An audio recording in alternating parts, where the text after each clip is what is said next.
so you both can count backwards. We fucking get it, okay? You're both. This is why I'm mad at Bobby and Steve. You're fucking idiot. Are we on? Hi.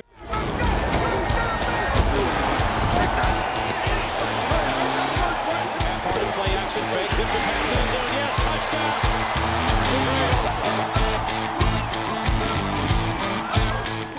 Hi, and welcome to Geno's Picks, where after the bounciest of bounce-back weeks, Daddy went 4-1 to even up his record of 5-5. Wow, it's almost like Vegas knows how to split you down the middle, like that whore who's getting fucked by a Jew. It's almost like Vegas knows how to split you down the middle and just take the juice. Anyway, now let's see if we can avoid turning your bank into a bouncy castle with these 4 picks. My first pick, the Niners are giving 4 and a hook to the Giants in MetLife Stadium. The Giants suffered the severest of blows, something Sarah used to give me whenever she drank tequila.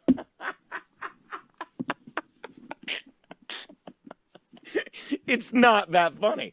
It's not.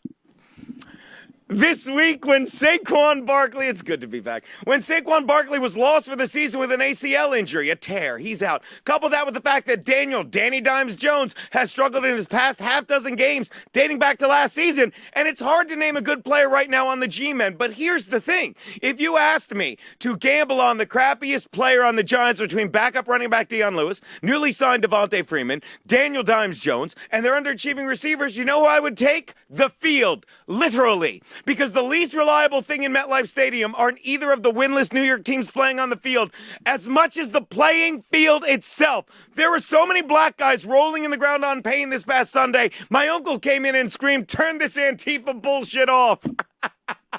I'm kidding, my uncle's dead. But the best thing is for the Giants, the turf may have done half the job for him last week when the Jets hosted these same Niners at MetLife and took half of them out. Defensive linemen Nick Bosa and Solomon Thomas suffered season-ending ACL tears in the span of 3 plays, while running back Raheem Mostert is doubtful for this week, and Tevin Coleman is out because both suffered sprained knees, and the sexiest quarterback alive in Jimmy Garoppolo suffered a high ankle sprain, meaning his understudy Nick Mullen will more than likely be starting. The thing is, Mullen is playing like Justin Herbert did last week, we'll get to that, with zero pressure, while Danny Dimes has got to produce, and that will force Danny into mistakes. Mullen covers this game, even if he doesn't look as sexy as Jimmy G doing it. Take the Niners and lay the 4 and a hook. That's how you do a Geno's Picks. That's a good pick. That's a quality pick. These next 3 are going to suck a giant dick. All right, where was it? Oh, no. No. Yeah, okay. By the way, clever joke alert. All right, my next pick, the Lions are getting 5 and a hook from the Cards in the desert. Take that off. Who needs Garrett?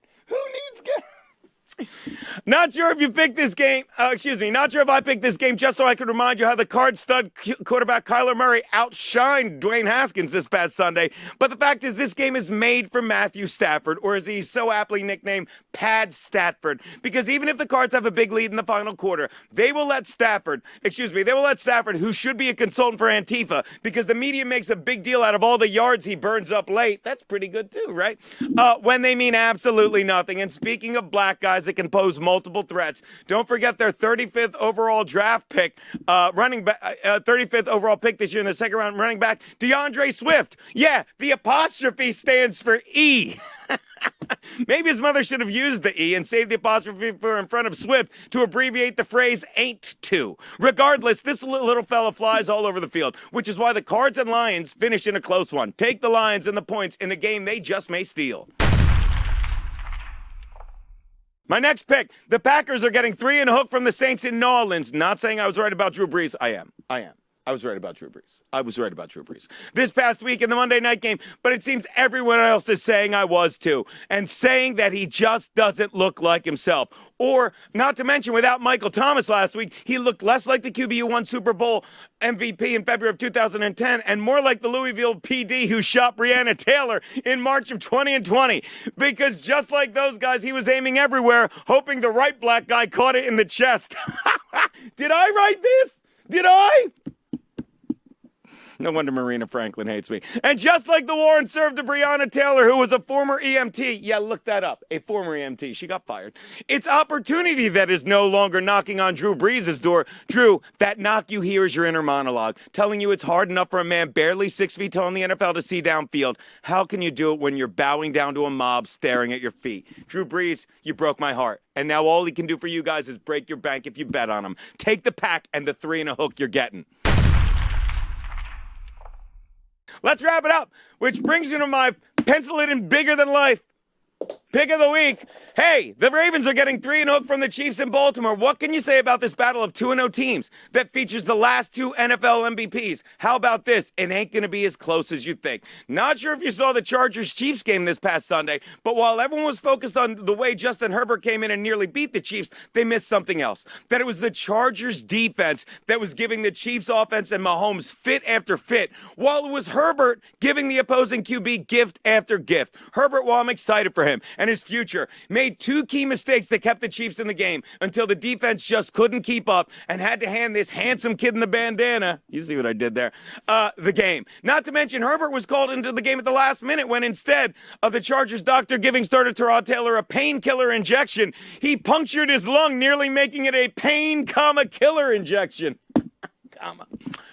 Vegas loves that you think this is too high a line, but unlike the Bolts last week, the Ravens will not be tossing any sort of lifeline to Pat Mahomes. Take the Ravens and lay the 3 and a hook. Those are Geno's picks.